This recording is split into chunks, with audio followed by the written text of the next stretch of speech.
Hi, everyone. I'm Melissa Slotkin. I'm honored to have the opportunity to speak Boo. tonight. It's late, so I promise to be a lot shorter than what you just watched. This is the official Democrat response to Trump's not State of the Union address. It's going to be great, I'm sure. I've heard. Let's go. I won't take it personally if you've never heard of me. I'm the new senator from the great state of Michigan, where I grew up. I've been in public service my entire life because I happened to be in New York City on 9/11 when the Twin Towers came down. Before the smoke cleared, I knew I wanted to make a life in national security. I was recruited by the CIA and did 3 tours in Iraq alongside the military. Yeah, I'll give you guys the preempt on this. In this era of like increasing interest in populism, the Democrats together chose a neoconservative to officially respond. It got significantly fewer views than Bernie Sanders' unofficial response did. I know. What a surprise. She was the only House Democrat in Michigan who voted for a bill to overturn D.C. criminal code modernization. She opposes abolishing the death penalty. She's a neocon. I mean, you'll see. In between, I worked at the White House under President Bush and President Obama, 2 very different leaders who both believed that America is exceptional. You can find that same sense of patriotism here in Wyandotte, Michigan, where I'm speaking from tonight. It's a working-class town just south of Detroit. President Trump and I both won here in November. It might not seem like it, but plenty of places like this still exist across the United States. Places where people believe that if you work hard and play by the rules, you should do well and your kids should do better. It reminds me of how I grew up. My dad was a lifelong Republican, my mom a lifelong Democrat. But it was never a big deal because we had shared values that were bigger than any one party. We just went through another fraught election season. Americans made it clear that prices are too high and that the government needs to be more responsive to their needs. America wants change. This goes without saying, but this is like literally as far from what the American people want to hear as you could possibly imagine. Like this is literally like, guys, come on. Remember back when things were good? Remember back when it was like, you know, Bush, Obama, when things were calm? You know? When it didn't matter when people had political divides? Meanwhile, the median Democrat in America is like praying that their local representative goes postal. Like it's people are so mad out there. And the Democrat, they chose her. She didn't do this on her own. She was chosen for the official response. But there's a responsible way to make change and a reckless way. And we can make that change without forgetting who we are as a country and as a democracy. So that's what I'm going to lay out tonight.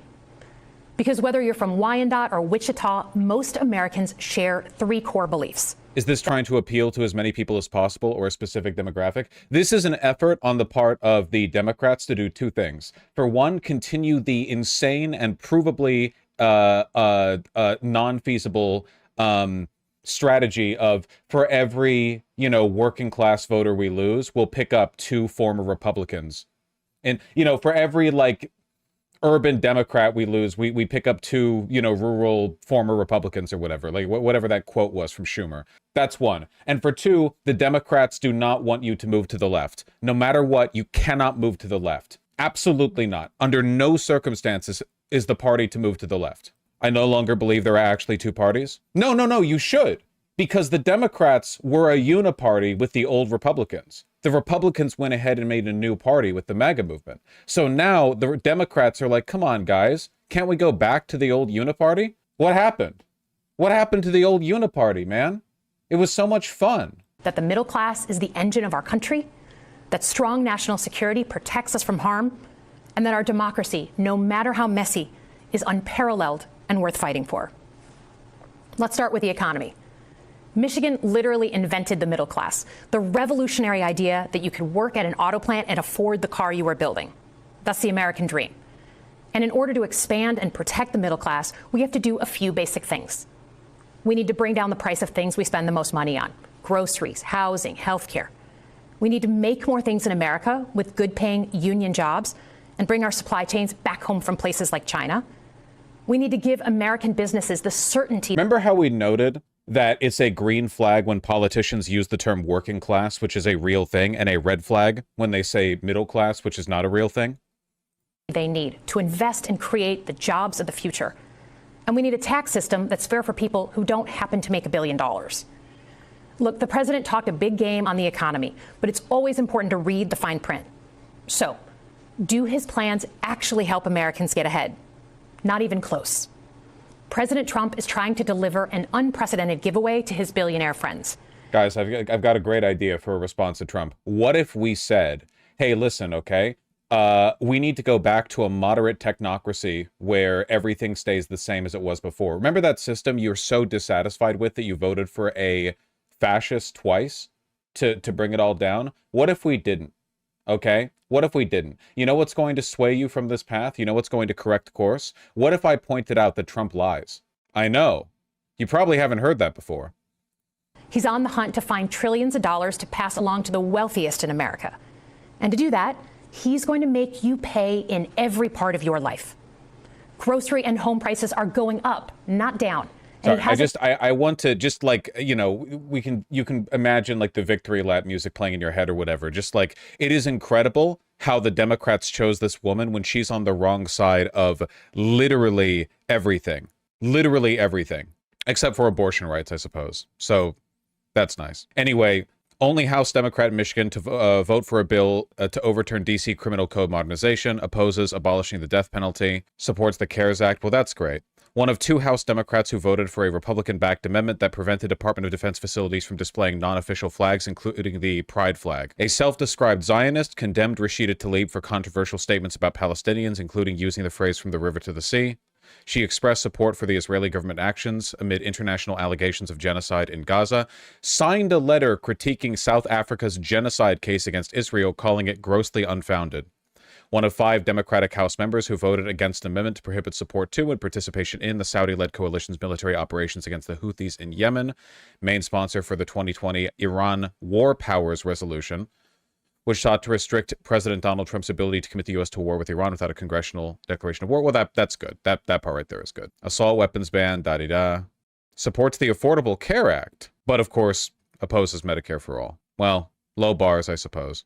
Voted against an amendment supported by 93% of the Democratic caucus that would have provided $10,000 in debt relief to student loan borrowers. She's just a damn neocon. If it wasn't for the MAGA shift, she would have run as a Republican. Is it unreasonable to call her a Nazi? Well, yeah, that would be stupid. She's not one. She's a neocon. This is the person they chose. Laid out a credible plan to deal with either of those. His tariffs on allies like Canada will raise prices on energy, lumber, and cars, and start a trade war that will hurt manufacturing and farmers. Your premiums and prescriptions will cost more because the math on his proposals doesn't work without going after your health care. Meanwhile, for those keeping score, the national debt is going up, not down. And if he's not careful, he could walk us right into a recession. And one more thing. In order to pay for his plan, he could very well come after your retirement, the Social Security, Medicare, and VA benefits you worked your whole life to earn. The president claims he won't, but Elon Musk just called Social Security the biggest Ponzi scheme of all time. While we're on the subject of Elon Musk, is there anyone in America who is comfortable with him and his How is she saying all this horrible shit so unconvincingly? Because she doesn't, because again, like all the Democrats aspire to be is technocratic administrators whose job it is to find the middle line between what the lobbyists ask for and what the voters will tolerate. They have no energy because they don't believe in anything. Gang of 20-year-olds using their own computer servers to poke through your tax returns, your health information, and your bank accounts. No oversight, no protections against cyber attack. No guardrails on what they do with your private data. We need a more efficient government. You want to cut waste? I'll help you do it. But change doesn't need to be chaotic or make us less safe. The mindless firing of people who work to protect our nuclear weapons, keep our planes from crashing, and conduct the research that finds the cure for cancer, only to rehire them 2 days later? No CEO in America could do that without being summarily fired. Okay, so we've talked about economic security. This sounds like a corporate training module. How about it does. National security? Let's start with the border. As someone who spent my whole career protecting our homeland, every country deserves to know who and what is coming across its border. Period. Democrats and Republicans should all be for that. But securing the border without actually fixing our broken immigration system is dealing with the symptom and not the disease. America is a nation of immigrants. We need a functional system. Remember when during the first Trump administration, Democrats rejected the crisis at the border narrative, and only as soon as Biden became president, they were like, wait, hold on a second. Actually, I agree. We do need to massively divert funds towards repairing our broken border. It went from making fun of Donald Trump for wanting to build a wall to making fun of Donald Trump for not building enough of the wall. Keyed to the needs of our economy that allows vetted people to come and work here legally. So I look forward to the president's plan on that. Because here's the thing. Today's world is deeply interconnected. Migration, cyber threats, AI, environmental destruction, terrorism. One nation cannot face these issues alone. We need friends in all corners, and our safety depends on it. President Trump loves to say peace through strength. That's actually a line he stole from Ronald Reagan. But let me tell you, after the spectacle that just took place in the Oval Office last week, Reagan must be rolling in his grave. We all want an end to the war in Ukraine. But Reagan understood that true strength required America to combine our military and economic might. This is the Democratic Party that I voted for. Thank you. Oh, yeah, this is what we need to hear. Thank you, thank you, thank you. Jesus Christ. With moral clarity. And that scene in the Oval Office wasn't just a bad episode of reality TV. It summed up Trump's whole approach to the world. He believes in cozying up to dictators like Vladimir Putin and kicking our friends like the Canadians in the teeth. He sees American leadership as merely a series of real estate transactions.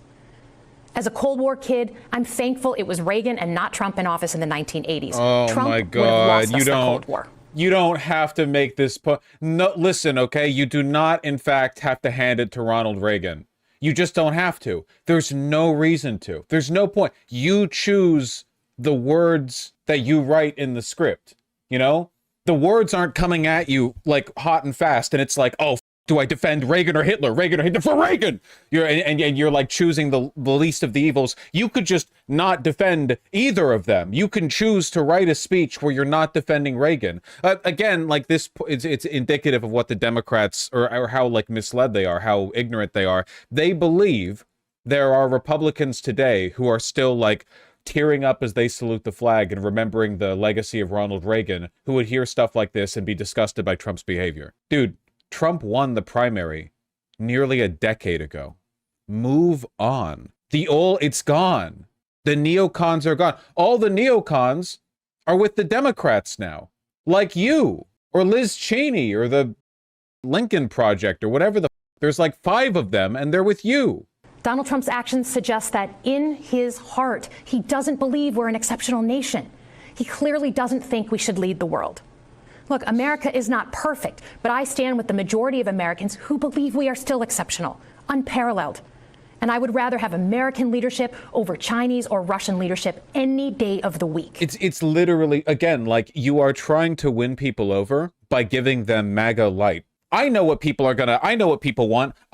Border security, national exceptionalism, we are the leaders of the world, etc., etc. If people are voting based on this, they're going to vote for Trump. This is the same like misguided bullshit that led Kamala Harris to not defend trans people at all after winning the nomination in the primary at the DNC, because they were like, well, actually, you know, if we just don't have a position, you know, we're just going to try to prove ourselves to be better versions of the attributes that people are voting for Trump for, you know, trying to out-Republican the Republicans. Do they think voters don't see through this? Democrats hate the voters more than you could possibly imagine. Again, it's time-tested and it's true. Democrats despise their voters. Republicans fear them. That's why Republicans don't want to show up to town halls. And when they do, they bluster and they run away. Whereas, what's a Democrat talking to their constituents? That bitch from California, the 100-year-old bitch who's dead. Why do I always forget her name? Feinstein. Yeah. Who was talking to those kids? Democrats despise their constituents. The attitude of the average Democratic politician to their constituents is identical to how DMV employees feel about the people in line, okay? Like, from their perspective, they are just competent administrative bureaucrats, workers in a line, an assembly line part, and you are the inconvenience they have to deal with as a technical requirement of their job, you know? They don't really need to make you happy. They need to make their bosses happy, in this case the lobbyists, But they do need to deal with you, and they resent you for it. Because for generations, America has offered something better. Our security and our prosperity, yes, but our democracy, our very system of government, has been the aspiration of the world. And right now, it's at risk. It's at risk when the president decides you can pick and choose what rules you want to follow, when he ignores court orders and the Constitution itself, or when elected leaders stand by and just let it happen. But it's also at risk when the president pits Americans against each other, when he demonizes those who are different and tells certain people they shouldn't be included. Can you imagine what kind of person would be convinced by this? The arguments aren't... She's not even making arguments. It's like she's reading out a ChatGPT summary of a bullet point list somebody wrote. Like, what are the bad things that Donald Trump has done? And then that got, like, abstracted out, like 3 layers of translation until you're not... She's not even making an argument for any of her points. She's just referring to things that have happened. Who are you trying to convince here? Because America is not just a patch of land between 2 oceans. We are more than that. Generations have fought and died to secure the fundamental rights that define us. The hope of the dream of those rights and the fight for them stars make in the us night who we sky are. of the We're a founding nation fathers. Of strivers, risk takers, innovators, and we are never satisfied. That is America's superpower. And look, I've lived and worked in many countries. I've seen democracies flicker out. I've seen what life is like when a government is rigged. You can't open a business without paying off a corrupt official. You can't criticize the guys in charge without getting a knock at the door in the middle of the night.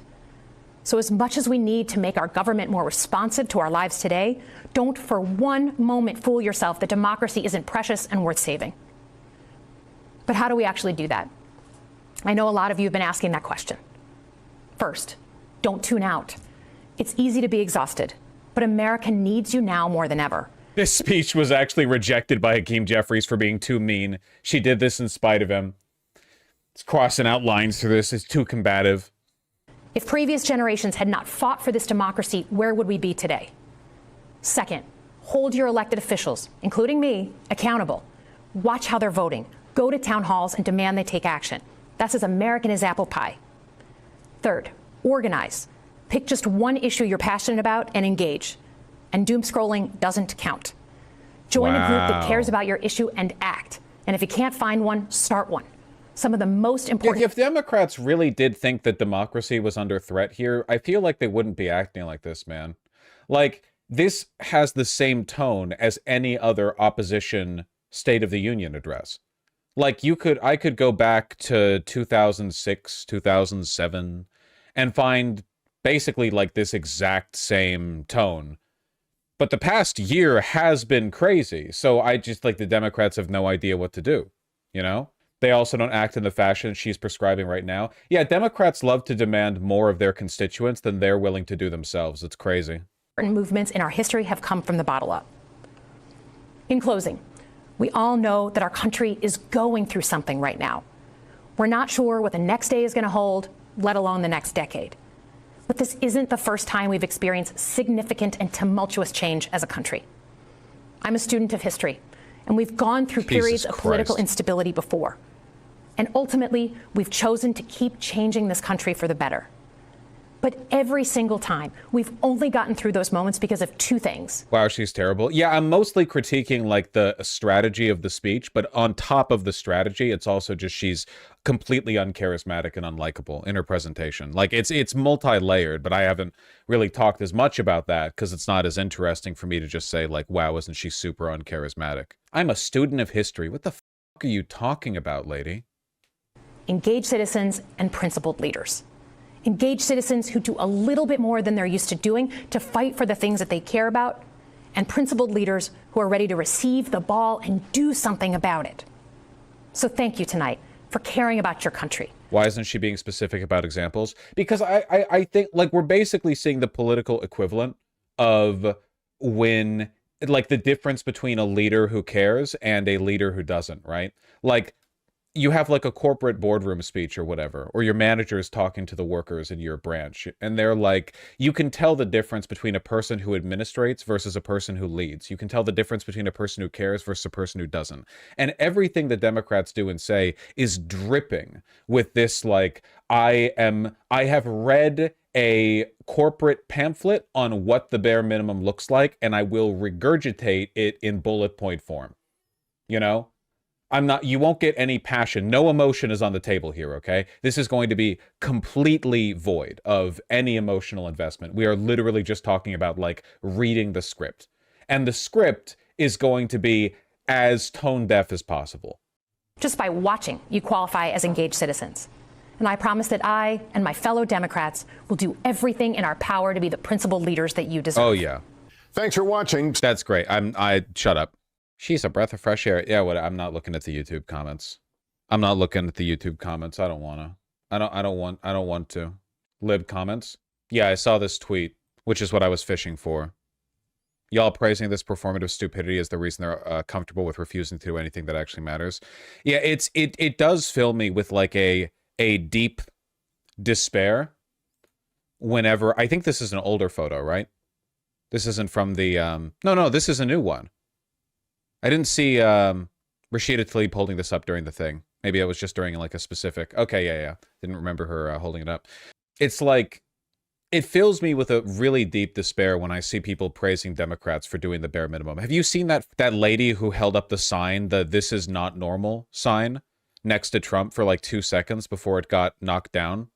Or whatever? It's like, you are literally like YouTubers.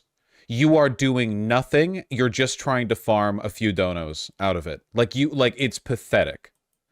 They just threw it on the floor and she did nothing. It literally looked like a cut out of The Office. You know? Was it, this is not normal? Like, this is, I would rather, how do I put this?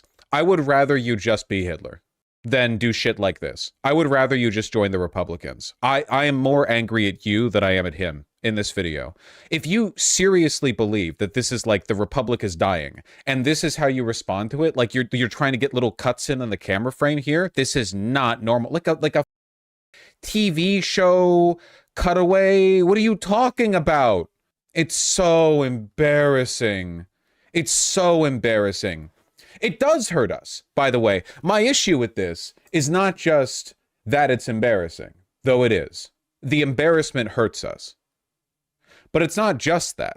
It's like, really, this is what your idea of resistance looks like? Like, this is how you respond to Fourth Reich shit? Like, what are you doing? You're one of the most powerful people in the country. You have an enormous amount of influence. You can go on TV. You have the ability to sway millions of people with your words, but none of them know how to do that. Republicans go out of their way to make, never waste a tragedy, right? They try to turn everything into a propagandizing moment. For Democrats, it's like performative weakness. Jeffries and Schumer and the New York Dems are just holding everyone at gunpoint. Well, every single poll that happens, like every successive poll, people get less and less satisfied with the congressional Democrats. It's learned helplessness. This was posted proudly by Stansbury. That's her name. This is not normal. The Fourth Reich is right behind me, isn't it? Wow. They Holocaust now? What the fuck are you? This was this to her. This was like a win. And it got 113,000 likes because the libs still eat this shit up. Like, wow. Also, you know what? It is normal. This is his second term. And none of this shit went away when Biden was in office. It is normal now, actually. It'd be fine if she tweeted "this is not normal" if it was just to her lib circle. No, the phrase "this is not normal," there's a reason liberals say this and not leftists. You know? This is not normal. What does it mean? What does that mean? I think that, like, "this is not normal" as a phrase is meant to signal like a performative indignity, right? It's meant you roll your eyes and look at the camera. It's The Office again. You're in the office. You're in Parks and Rec. You look at the camera and you're like, "Wow, really?" You're like you're rather than doing something, you're Andy from The Office or whatever. Like you're whatever the fuck his name is. The Jim Halpert's there, sure, not Andy. Yeah, you're like the commentary guy. You know, you get to be the person you're not changing anything. You know, your job is to be like the one the audience sympathizes with. Except the audience in this case is the electorate, and the electorate hates you.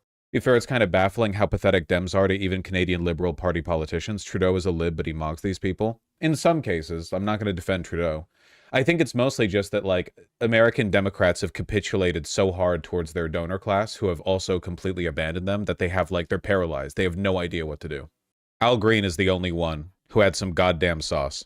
This is a good photo. That's real good. That's a photo I like to see. But the Democrats are signal boosting the lady with the "this is not normal" sign, and the Democrats condemned this. I mean, at least they didn't support it. The cane is huge aura. The cane is huge aura. Are you anti-heritage menswear mother up here speaking now? Where are you at? Everyone, why does he like the... I think fashion is dumb. What meaning is there to these aesthetic signifiers that are meant to hearken to a specific era of Americana? Where are you at? To the mother with the gold-tipped cane and the "We the People" tie. That's right. Shut the fuck up. And the ponytail? Yeah, well, he just looks really good. What do you think of Pritzker for 28? He needs the sauce. He doesn't have the sauce yet. He might be able to get it, but not yet. He needs to put down the sauce. It would help if he dropped a few pounds. Walls is more likely. He also needs the sauce. Are you ready for Hakeem Jeffries for 2028? Yeah, I am. I've been getting ready for that for a long time. No, he can't lose weight. He can lose some weight. I'm not saying he needs to, like, slim down or whatever, like, to be skinny or anything, but Hakeem Jeffries 2028 would lose to Vance 2028. Hakeem Jeffries 2028 might actually be egregious enough to break utilitarianism for me. I might actually not vote. That might actually do it. That would be like a humiliation ritual for me that makes voting for Hillary Clinton in 2016 look like an activist vote. Like, in comparison, voting for Hakeem Jeffries in 2028, that would feel like it would, everything in my life prior to that point would be, in comparison, gracious and undemanding, you know? That would be too much. I would experience ego death. Basically, the only chance of me voting for Hakeem Jeffries in 2028 would be me getting absolutely blitzed on psychedelics that day, and then when I come off it the next day, I would have needed to have voted for him in the interim period. Like, it would have needed to have happened just by chance. Like, maybe in a different mind state, it was possible. So I come to later, I check my voting records, and it's like I did a write-in vote for, I don't know, Bernie Sanders.